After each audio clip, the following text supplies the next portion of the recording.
The views expressed are solely those of the speaker and not necessarily those of Paltalk.com, AVM software, or its advertisers.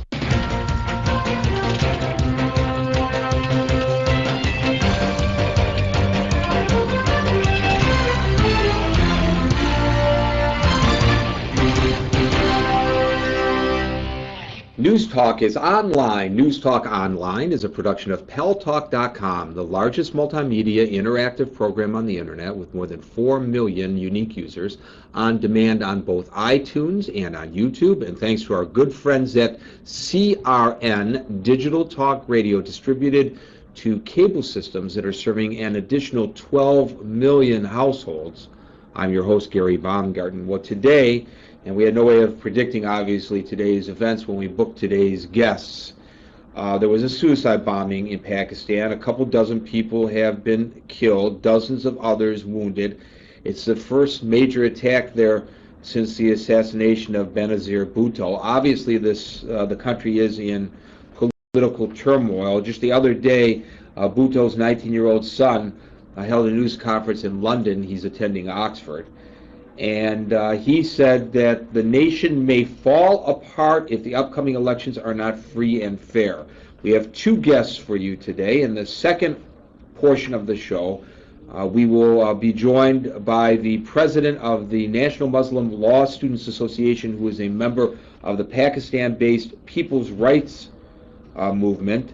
That will be at the bottom of the hour. But first, we are delighted to have with us the founder and president of Alternative Radio, to discuss this political crisis in Pakistan.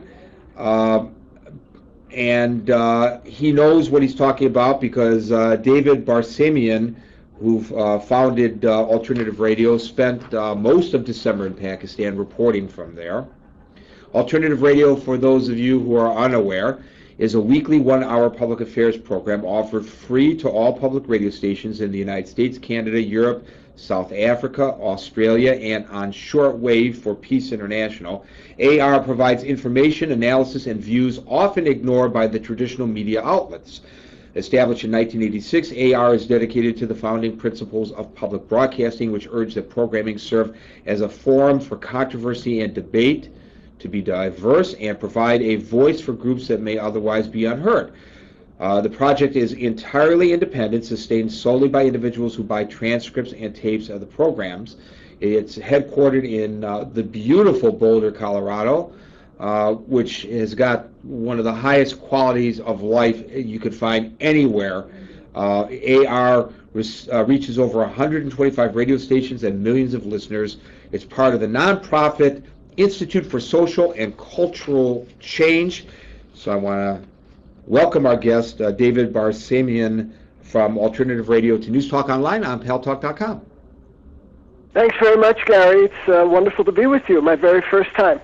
Well, hopefully this will be the first of many. David, if you don't mind me calling you by your first name, are you disturbed by today's, I'm sure you are, we all are, events in Pakistan, and do you agree with Bilawal Bhutto Zardari, the 19-year-old son of the assassinated former Pakistani Prime Minister and opposition leader Benazir Bhutto, that if they do not have free and fair elections on February 18th, which apparently the suicide bombing is part of a campaign to disrupt that, his country may actually fall apart politically?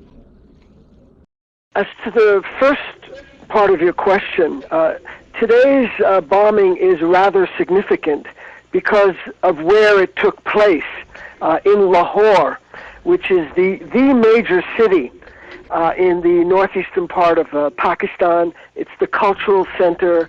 It's an important center for media and intellectual life as well.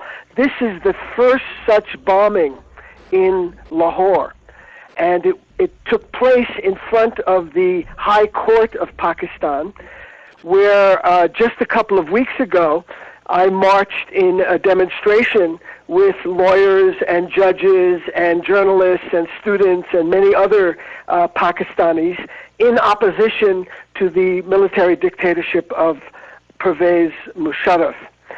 Today there was supposed to be a scheduled demonstration as well by lawyers and judges. That obviously was postponed. The attack was clearly aimed at the security forces. I believe something like 20 or 22 policemen were among those killed today. As to the political prognostications of the 19-year-old Bilawal Bhutto, I wouldn't put a lot of credence into anything he says. He's not terribly well informed about Pakistan, and he's probably just mouthing the words that his father, Asif Ali Zardari, is telling him. The Bilawal Bhutto was selected just days after the assassination of his mother, Benazir Bhutto, on the 27th of January in Rawalpindi. He was selected as the heir apparent of the Pakistan People's Party, a party founded by Benazir's father, Zulfikar Ali Bhutto, in 1967. But the actual power in the party is Benazir's husband, that is the father of Bilawal, Asif Ali Zardari. He is a very problematic figure, incidentally, had served 8 years in jail on corruption charges, still faces legal action in Switzerland and in Spain and in Pakistan itself on charges of fraud, embezzlement, and graft. I'm looking at some of the comments in our virtual auditorium, and there are many people waiting in queue to talk to you in voice, and we'll get to them in just a moment. But you obviously can't see those comments because you're joining us via the telephone. So I want to read a couple of them to you. Gurna Stra is the nickname of the person, saying that much of the political military echelon are corrupt. The chances of fair elections are limited at best. Would you agree with that? Yes, there's a history of vote rigging in Pakistan. Most recently, in fact, in late October, early November, Musharraf engineered his own selection as president of Pakistan, something that was clearly unconstitutional, by just hijacking the assembly to select him. There's been a series of elections in Pakistan over the years, and very interestingly, the number of voters participating has been dropping drastically, which demonstrates, I believe, a lack of confidence in the citizenry in the integrity of the electoral process. Something we've had some experience with here in the United States. I was just going to comment, David, we see that here in the United States of America as well. Just Google black box or Google Diebold voting machines, and you'll see what a lot of people have to say about that. One of the other people suggest, however, maybe a bit of a challenge to you, OG Ghost is the nickname, that if the United States pulls the rug from under Musharraf, it will fall to radicals, much like what happened in Iran when Carter pulled the rug from under the Shah. Now, is there not, despite the fact that we would want a free and open and democratic